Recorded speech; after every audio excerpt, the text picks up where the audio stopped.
May katungod ang kahugpungan sa simbahang Katoliko nga makaduso og kandidato nga alang kanila tarong ug ligdong. Apan adunay pahimangno alang kanila. Siluan Mayrondina sa report. Maglisod pa ang Commission on Elections sa pagtumbok sa mga dapit sa lalawigan nga ipaubos sa area of concern. Usa ang lungsod sa San Fernando sa ilang gibantayan. Apan naghuwat pa sila sa unsa may rekomendasyon sa kapulisan.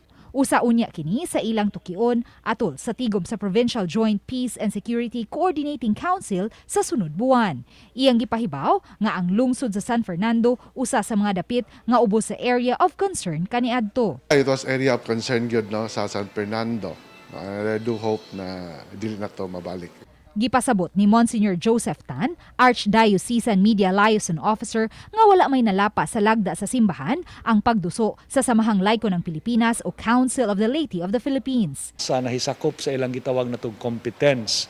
Competence meaning ilang kapasidad, paghimo og mga pamalandong, may tungod sa itong politikanhon nga kinabuhi. Ang Samahang Laiko ng Pilipinas mipagawas og official statement niadtong Pebrero 5 nga nagduso sa usa ka presidential candidate.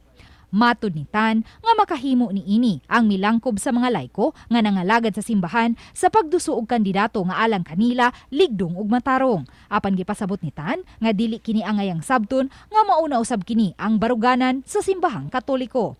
Yet ang mga samahang laiko is aware also nga ang iyang sentimento dili nahimong tawgon nato nga sentimento sa tibuok simbahang Katoliko. Uban ni Cleofer Lumayag, Luan Mayrondina, Balitang Bisdak.